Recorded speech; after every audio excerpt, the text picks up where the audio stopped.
All right. Hi and welcome to From Many People's Strength, the podcast that covers Saskatchewan politics and current events. My name is Cory and my pronouns are he and him. My name is David. My pronouns are they and them, and I'm okay with he and him as well. And we've got quite a few stories to get through tonight, but I guess I'll try and keep my ranting to a I won't say a minimum, a moderatum. Yeah, there you go. Keep my rantings to a moderate. Yeah, that's perfect.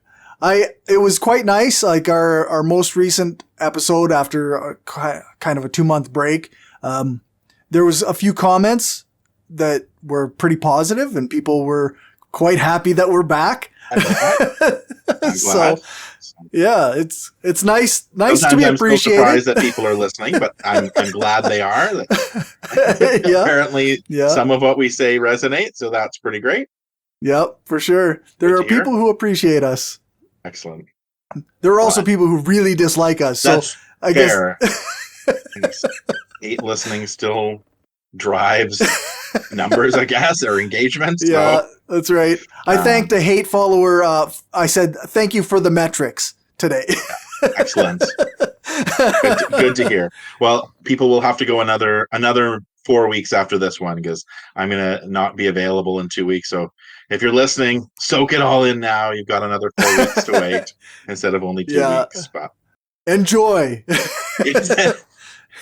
Fair. So do we want to jump right in? Yeah, let's do it.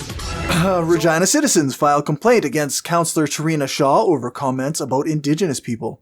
47 Regina residents have signed a letter urging Integrity Commissioner to investigate City Councillor's conduct. And I think, honestly, if this had gone out to a broader audience, or like if I had access to it, I would have signed it. I know a lot of other people would have as well. I think Councillor Shaw has been...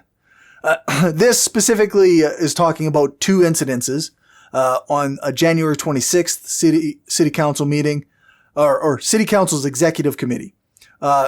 Shaw made comments about Indigenous men, implying that they were sexual predators.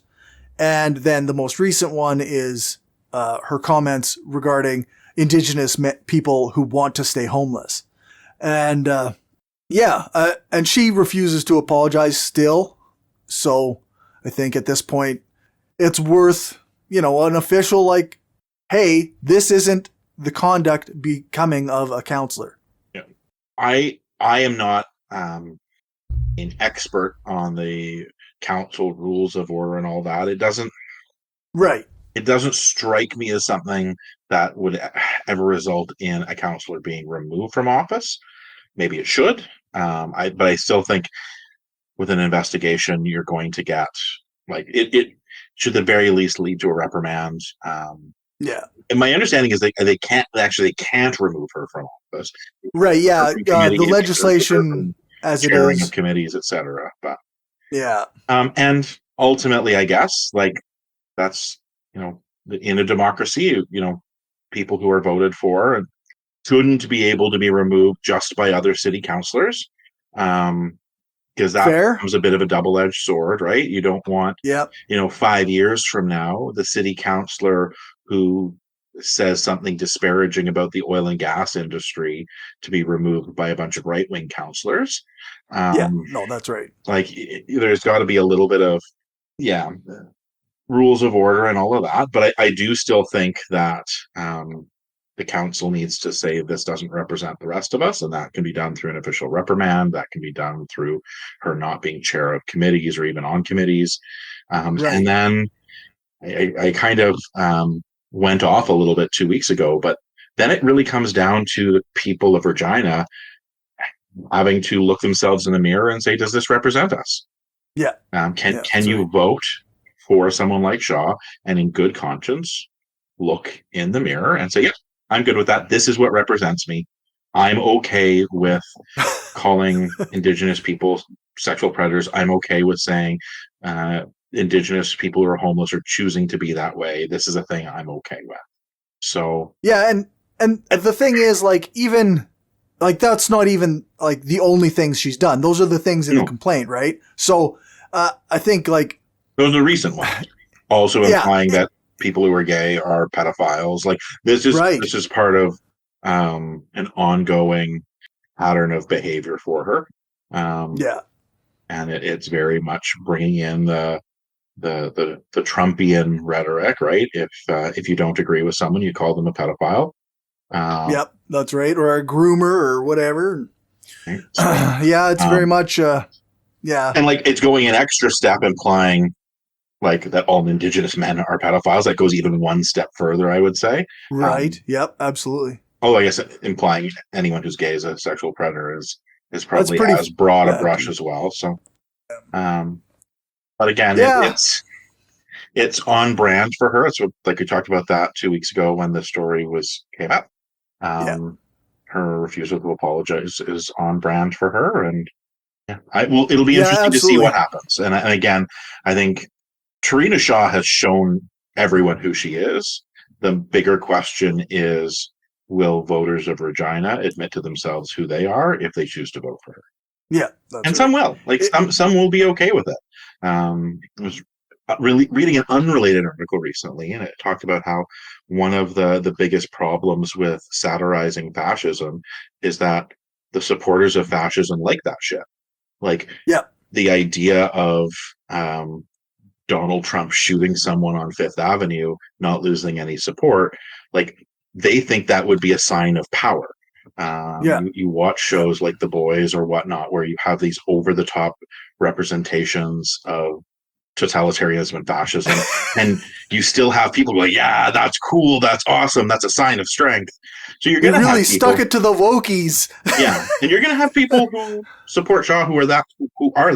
You're going to have a portion of the population who really do think, yeah, she's speaking truth to power. She honestly, like, it's true that this is, all these things about Indigenous people. She's just the only one brave enough to say it out loud, and we're happy. Like, go team racist. But I think where I hope there is some soul searching are the people who aren't at that level, but are at who up until this point have been doing, no, you're just overreacting.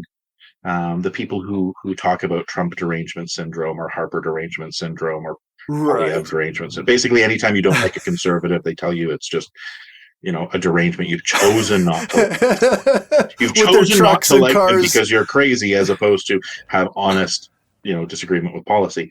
With their trucks and cars filled with stickers saying "fuck Trudeau." Right. Yes. So you're gonna I think it's only a matter of time before we start hearing, Trina Shaw derangement syndrome in Regina, right? Like there's going to be someone out there who starts going, oh, you're just bringing this stuff up because you're obsessed with her. I'm like, but again, no, she's legitimately racist and shitty. But again, I think the critical point will be the people who aren't at that level, but have sort of all along gone, she's not that bad. You're making a mountain out of a molehill. You're taking things out of context. She's not really all that bad. She just misspoke.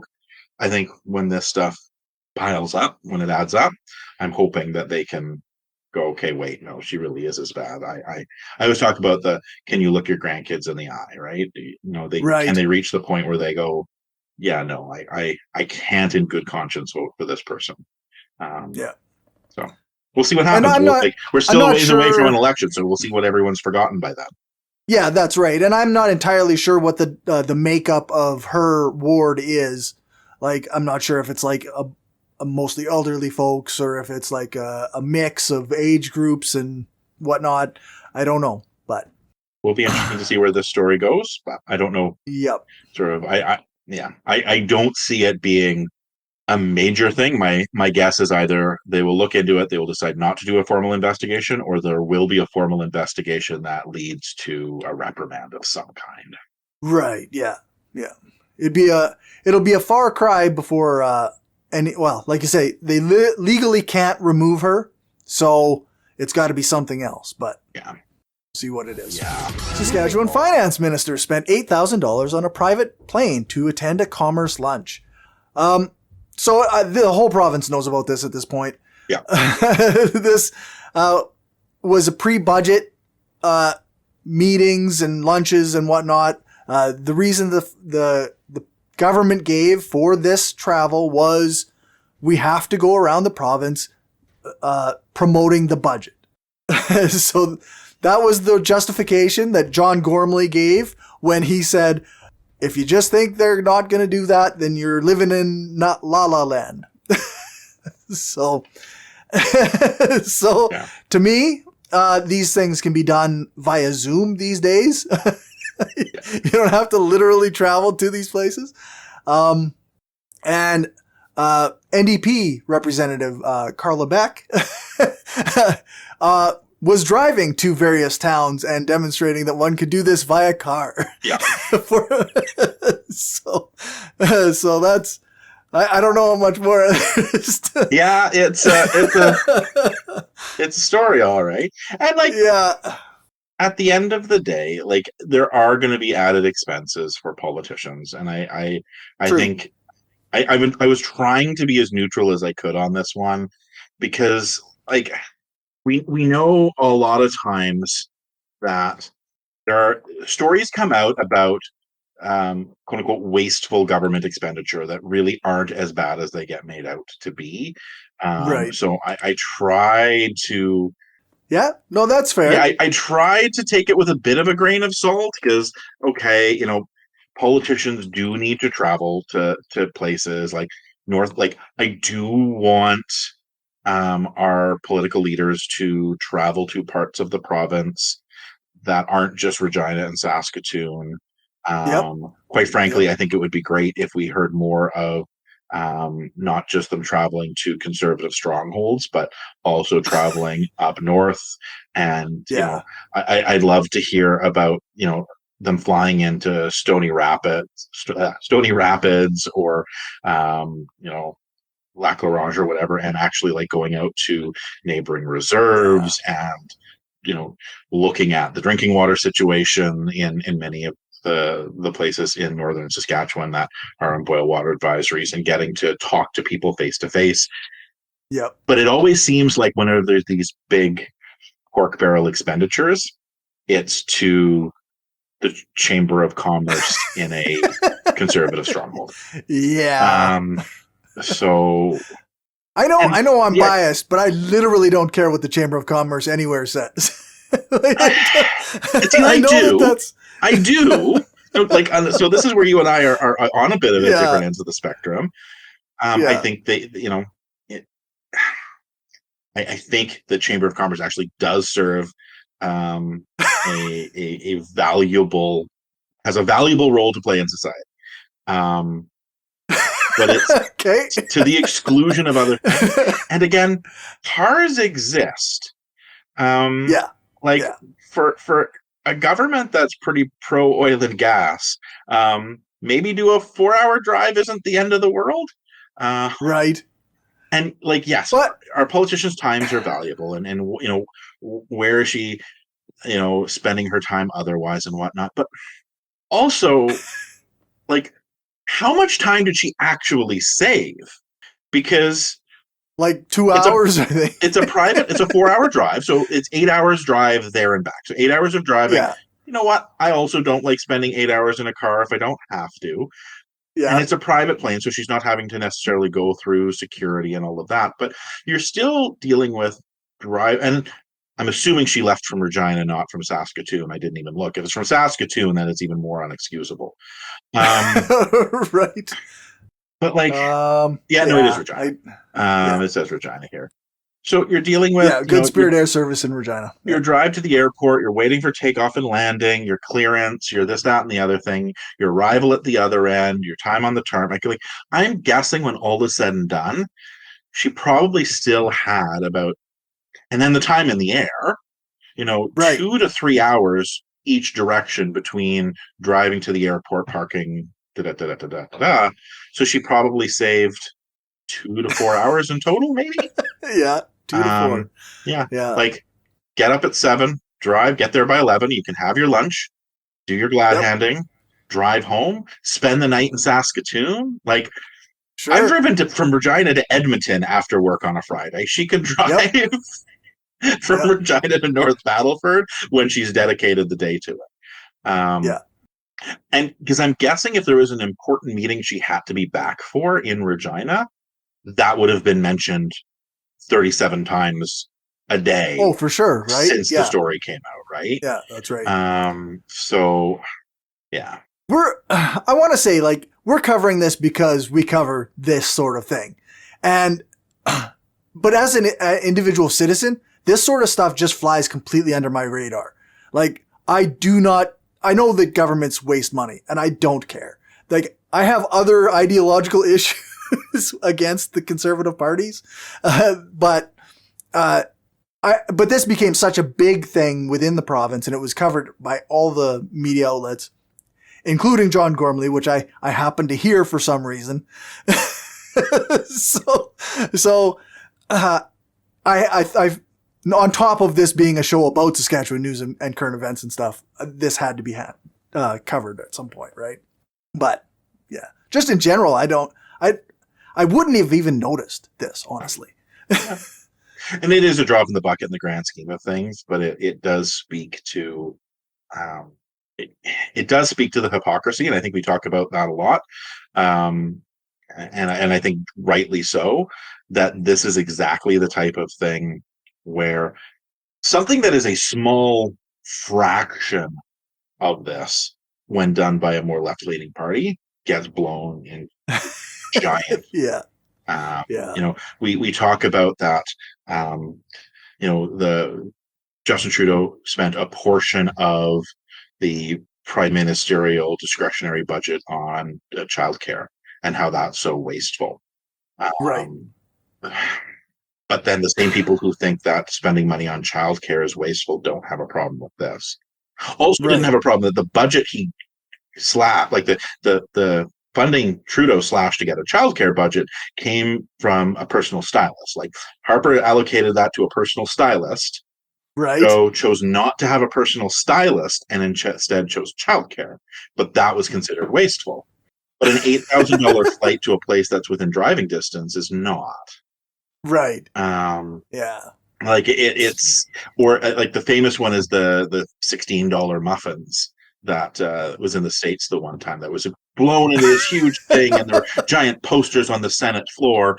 And what it turned out was the breakfast, instead of being titled breakfast on the invoice, got titled muffins. Like, it was right. A bunch of people at a conference were given a breakfast because they were scientists that were flown in from around the country. They were given a breakfast at the conference that they were flown in for, but it got labeled as muffins on an invoice, and that was considered super incredibly wasteful.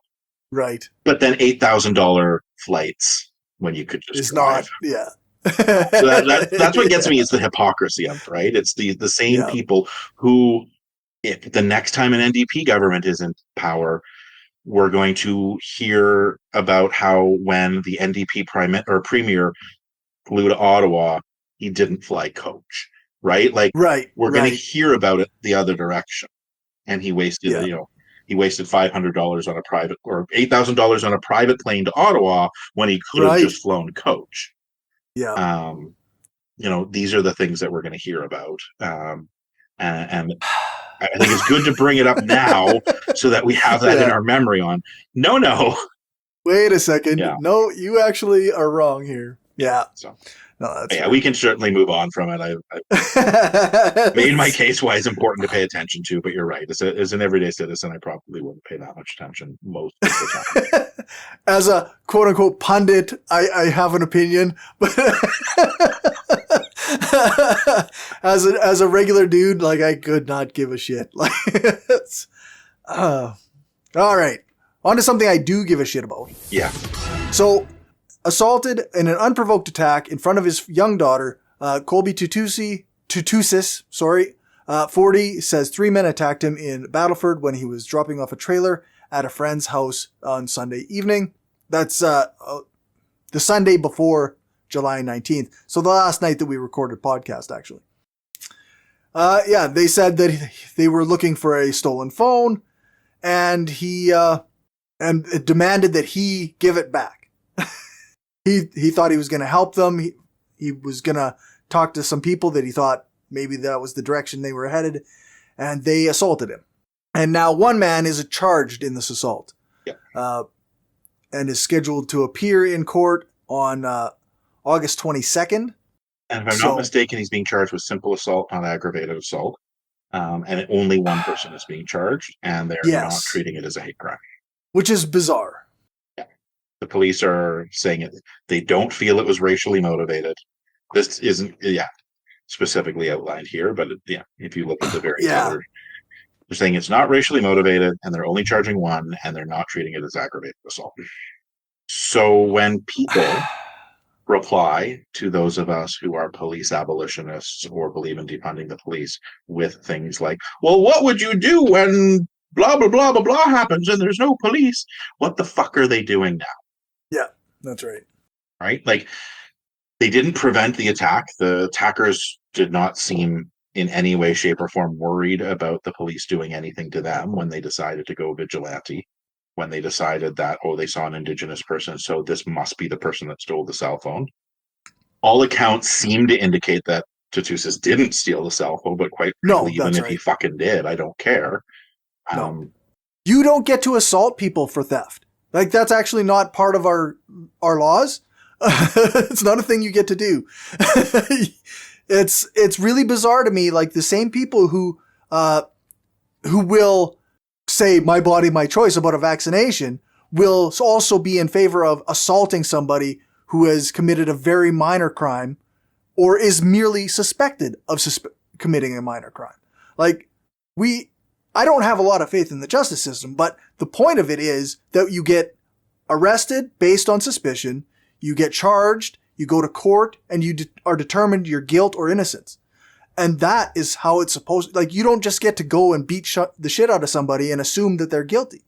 It drives me crazy that this is, like, the way that people view our society now. Like, it's just, the laws are the way that I want them to be all the time. And, and fuck anybody that suffers.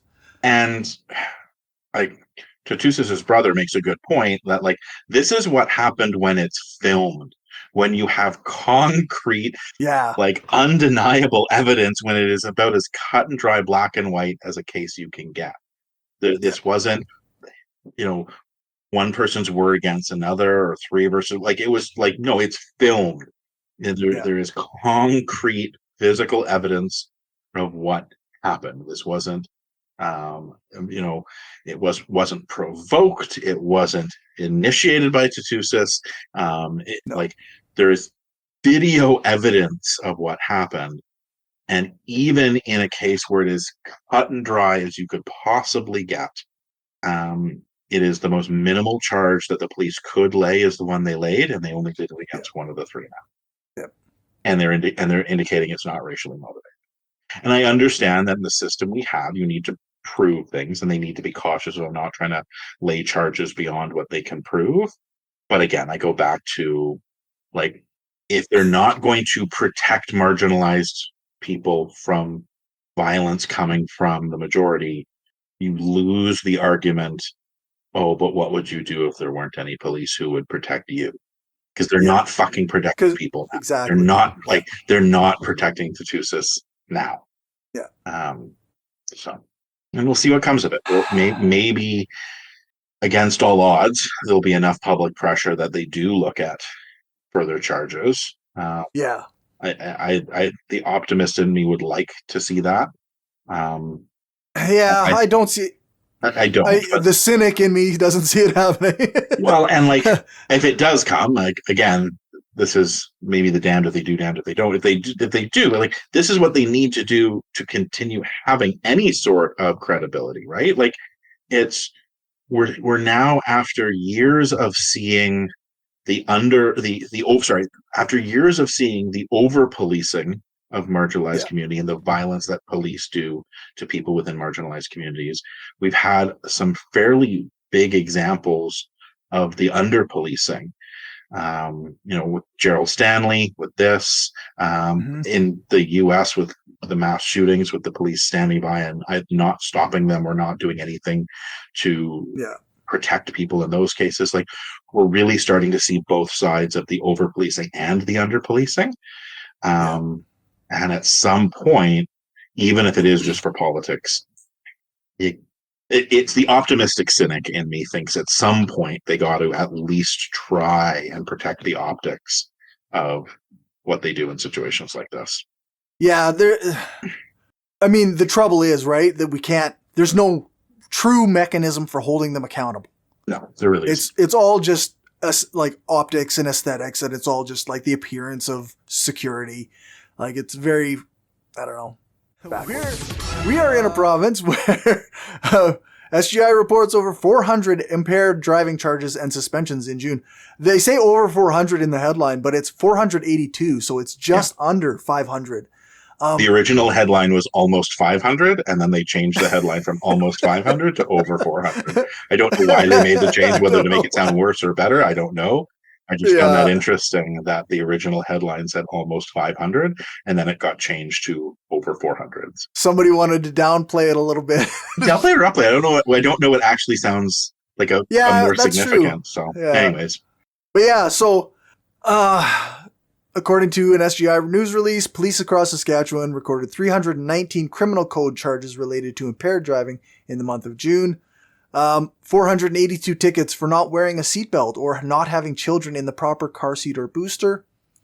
831 tickets for distracted driving, including 719 for using a cell phone while driving. And 5,336 tickets for speeding or aggressive driving offenses. And obviously, police abolitionist here, but I fucking hate people who speed in the city and then drive 10 kilometers under the speed limit when we get on the highway. It drives me crazy. Why did you have to go 90 in the 70 so you could not go 90 in the 100? Like, come on. Fair. I've said this. I say this from time to time just to see the reactions on people's face. There is nothing in the world that will make a tough on crime, hard on criminals, conservative diehard switch to a Gadsden flag, don't step on me libertarian, like suggesting jail time for traffic tickets. Yeah. You suggest jail time for a speeding ticket? Holy and like not reckless driving, just saying no, let's just even speeding cameras. You say that, if you don't want to do the time, don't do the crime. And you say that guy who was, smoking pot back when pot was illegal, or littering or selling bootleg CDs or what have you, deserve to be shot by cops. Okay, fine. If you think the guy doing drugs deserves to be shot by cops, how about a mandatory 1 day in jail if you get caught speeding? And all of a sudden, it's not tough on crime anymore. And to be clear, I don't necessarily agree with that. I just think, if I were to judge the impact on people other than the one breaking the law, I am far more impacted by the guy that is speeding on the road I drive on than the guy doing heroin in his own house. I'm not affected by him. Like, my safety. Now, the criminal enterprises that go around that can be dangerous because we have prohibition of substances, so that causes violence in the surrounding activities when it comes to drugs. But the doing of drugs themselves, you could talk about the greater social impact and all of that, but like direct violence to me, I am not going to suffer any violence from the guy doing heroin. I am going to suffer violence from the guy who crashes into my car. Yep, that's right. Or the guy who passes you unsafely, or the drunk driver, because we're initially talking about almost 500 impaired driving offenses in the month. So and although again, this is one of my things I've latched onto. The population as a whole still has a better record than the Sask Party does. Percentage wise, the candidates in the last provincial election: Eric Ollison, Manny Sadra, Scott Moe, Terry Jensen, Don McMorris, Terry Dennis. We have drunk driving convictions, not even arrests, convictions, ranging all the way from 1978 for Terry Dennis all the way up to 2016 while in office for Don McMorris. Yeah. Scott Mose was in 1992. So again, we're going a ways back for his. He's had one conviction, one additional. I don't know if you call it an arrest, but he fled the scene of the crime, I believe, for one of them. They couldn't prove that there was alcohol involved, and then of course the woman he killed. Which again, no proof that alcohol was involved for that one. So, just to be clear, but yeah, we've got a political climate where drunk driving is not really viewed as a serious thing.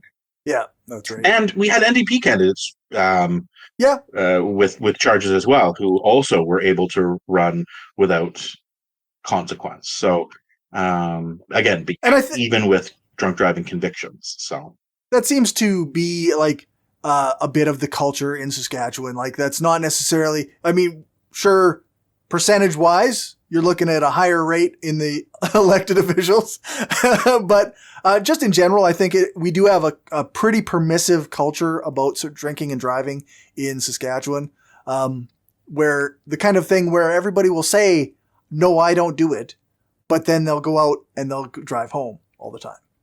And yeah, no, and like, I know, I'm going to say, like, and it's a drug charge. Like, it is a drug. Drinking and driving is a drug crime. Alcohol is a drug, and you are driving while after having used alcohol, you are consuming a drug in an illegal way.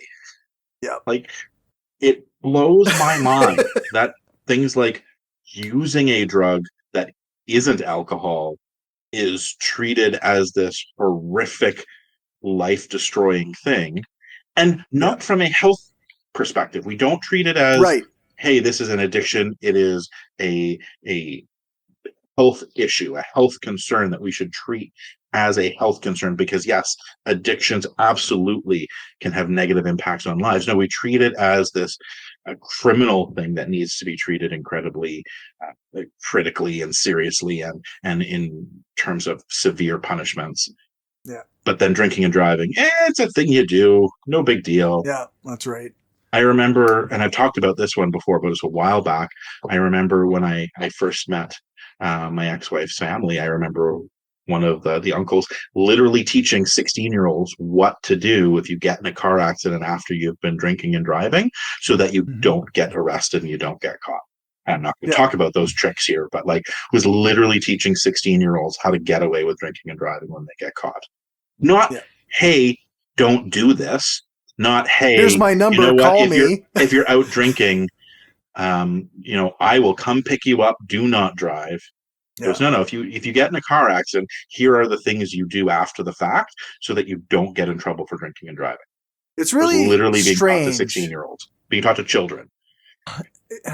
Blows it's really my strange.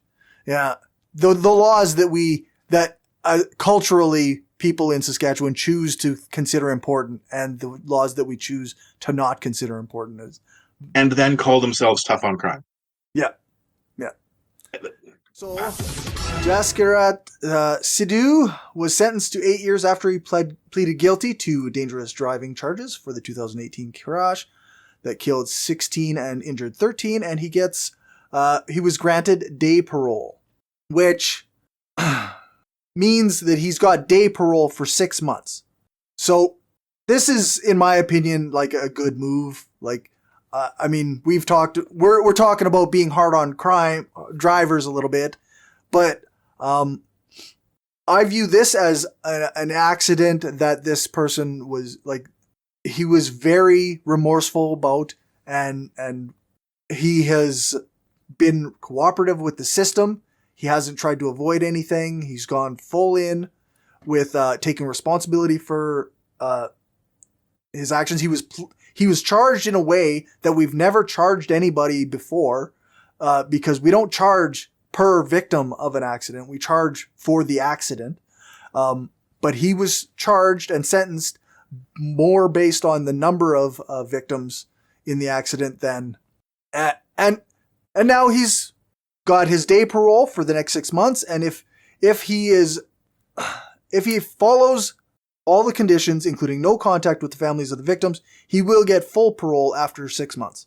And I was reading this article before we started recording, and the the statements from the families, like I understand that they're hurt or they're suffering as well. I don't want to diminish their suffering, but I think that there's a lot of intolerance and backwards thinking going on when they say that the families are like disappointed and they don't have any sympathy for Sidhu and his family as well. Like I really think that it's I guess it's one of these hurt people kind of situations. So they, I guess, I don't know. Well, and it's interesting, the article framing of things as well,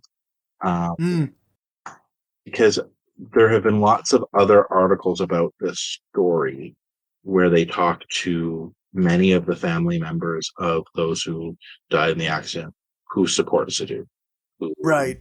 have met with him and have said they believe he should receive parole and they want him to stay in Canada, and they have like sympathy for him, and it is an interesting choice to not talk about any of that in the article. Yeah, they very much focus on the ones that were disappointed and frustrated by the decision. And like, there are also articles that I've seen where it is the other way around too. So maybe that's where this balance comes in. Yeah. But editorial decisions are often yeah. So you can report on the facts, but also, Yeah. I don't know. I saw multiple articles of this on Facebook, and I was pretty heartened by a lot of the comments I saw, actually. Like, it wasn't a lot of bigotry and anger. It was very many people were very like compassionate and understood that this was, justified and that he's suffered as well and that he's been very cooperative, and a lot of positive comments on Facebook, which is really weird. But I was quite happy to see that. But yeah, I don't know. This article from Saskatoon Star Phoenix is not my favorite on the subject. There was an article from a few months ago it wasn't about this decision, but it was about sort of the lead into it and around the deportation aspect. And what I found really upsetting were families who were in support of Sidhu, who felt judged and attacked for supporting him. Right. And that was sort of disheartening to read as well. But yeah. I honestly, I don't fully grasp the anger that people have about this subject. It's a tragedy. It's sad. We should be feeling sad about it, right? Like, we shouldn't be angry. Yeah.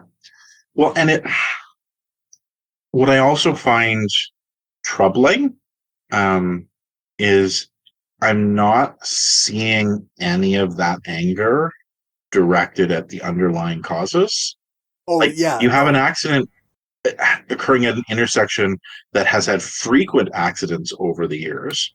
This is not the first accident that's happened at that intersection. There have been multiple cases or reports of that intersection being a dangerous one, the stop sign not being visible. Like, there are issues that have happened at this accident and that have been reported over the years, and nothing was done about it. Yeah. And you have a trucking industry that puts truck drivers under pretty extreme pressure to operate tired. Yeah. Like, to the point.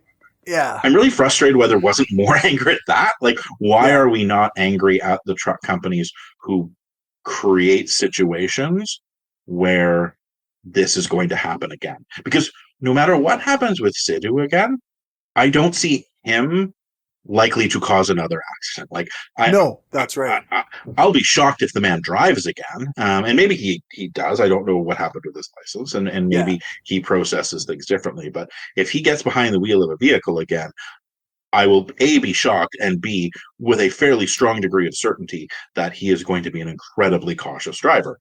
I'm 100% certain on the other end of the spectrum that there's going to be another truck driver somewhere who is driving while exhausted, barely staying awake because they have to get a 16-hour drive done in before they can get to where they need to get to, and they're pushing themselves because they have to in order to keep their job or to make enough money, and we don't have strict enough regulations around hours and keeping logbooks and all of that, and none of that ever got brought up with the trucker protests. And we're going to see deaths come about because of that again. We will. Like, that is just inevitable because we've created these conditions that are primed for truck drivers driving off the road or driving into oncoming traffic or blowing through a stop sign or missing a light. Like, that's going to happen again. Yep. And we don't have anger about that. We don't have any sort of momentum towards preventing the next tragedy. Instead, we're far, far more focused on punishing someone for the last one. So, I could have put this after the $8,000 that they blew on a private jet. But they finally, the underfunded Saskatchewan education budget has $20 million added to it to help with rising costs of fuel and insurance for the 2022-23 school year. Yeah. With this investment, in addition to the province's original education budget, school funding exceeds $2 billion for the first time in Saskatchewan's history. As though, like, that's like, they don't in the modern age anywhere in the entire article. In the modern age, you don't get points for spending more than ever before. Everything costs more. It's just the government has to spend more money. If they don't, then they're losing people. Then they're doing something per wrong. student, it is a record low, even before you take into account inflation. And once you take into account inflation, it is even more of a record low spending. We are spending less per student than we have ever spent in sort of modern history. Like, but the number sounds real big. Yeah, so I'm sure if you go back 100 years, it'll be different. Although maybe not. I don't know. I didn't look that far back, but yeah. Certainly in the last 30 to 40 years, this is a record low of spending per student with using inflation adjusted dollars, but by a long stretch. So, yeah, but the number looks big. $2 billion is a big number. So that's all we have to look at, right? And also of important to note, it's a one-time thing. This isn't additional ongoing funding. It is a one-time injection of $20 million, which means it can't actually be used to fund anything on an ongoing basis. Yeah, no, it's just to shore up costs that are coming right now. Yeah. Okay. I don't know what else to say about that. We live in a weird province sometimes. We do.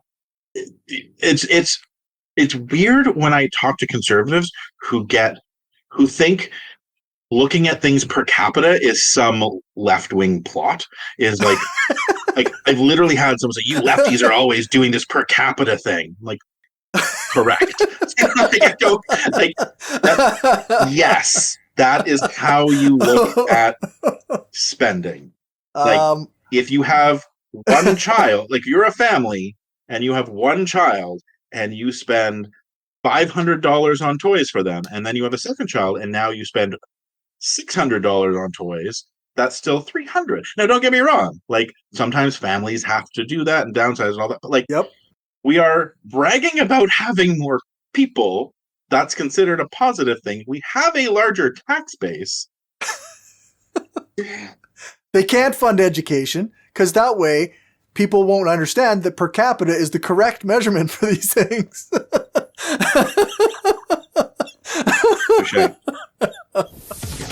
There was some people defaced the Pride crosswalk in Warman, Saskatchewan, twice within the last 2 weeks, this was posted on July 21st.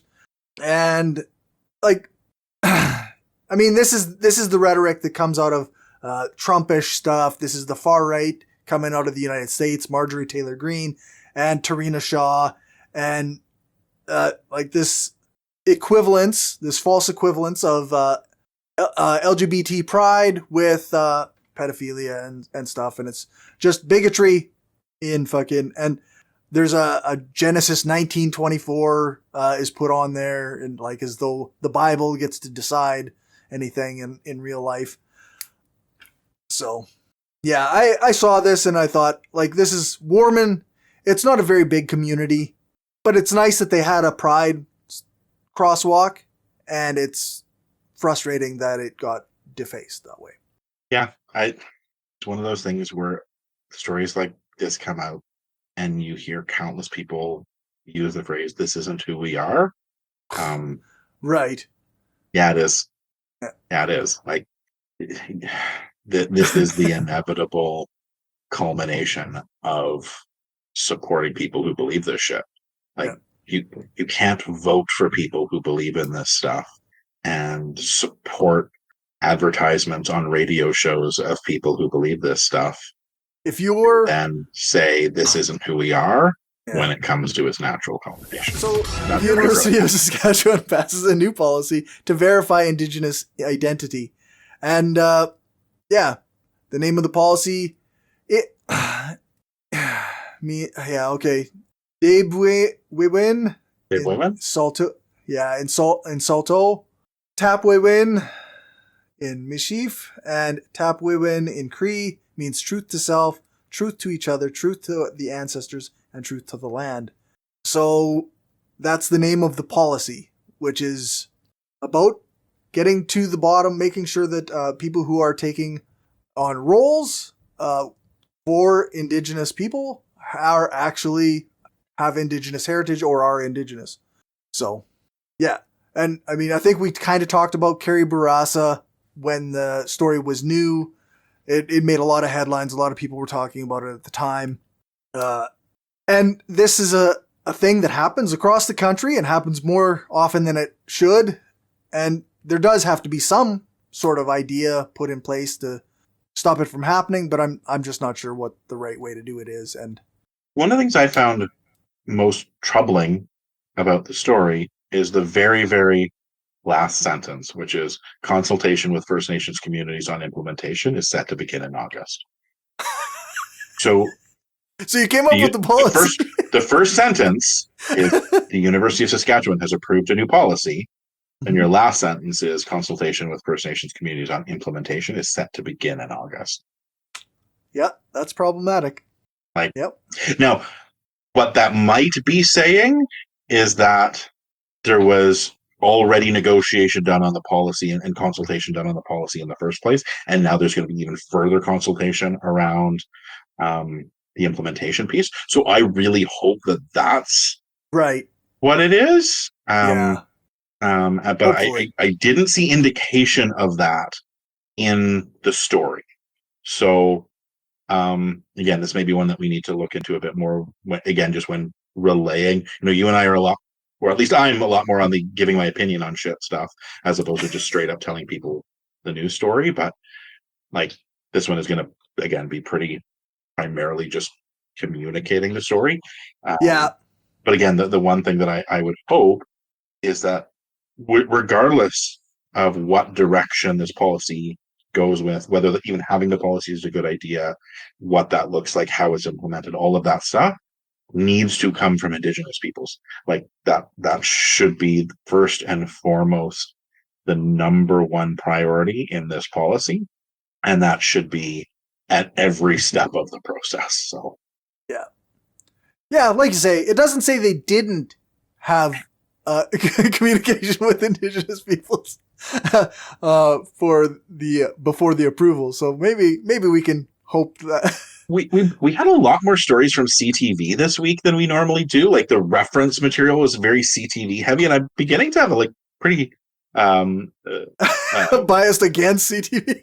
Like the CTV were I like normally I don't want to do the Trumpist blame the mainstream media stuff, but the CTV articles this week have had some pretty glaring editorial decisions within them. That's true. There's been some pretty heavy editorializing within them, and what is covered and what isn't. So Yeah. Perhaps next week or next time in a month, I'll try to get 2 or 3 of the same story just to compare from different sources. That'd be interesting, yeah. See what they look like. Yeah. It's like, normally I'm the other way around, where I'm like, that freaking press progress. There was all a bunch of but yeah, the CTV. Well, maybe they need a little more press progress. Get a little more press progress. All right. Well, that's all for tonight. So you can find us at anchor.fm/frommanypeoples. Our Twitter is at skpoliticspod. Our Facebook is facebook.com/frommanypeoplesstrengthpod. All our show notes are at skepticalleftist.wordpress.com or skepticalleftistpod.wordpress.com. I had to make it too complicated. And our email is frommanypeoples@gmail.com. Or you can support us by giving us money at buymeacoffee.com/frommanypeoples. Well, thank you, David. Thank you, Cory, as always. Thanks for the hard work you do, and I will see you in 4 weeks. Bet. Hopefully we'll have a quiet 4 weeks. Enjoy your time off. I sure will. Take care.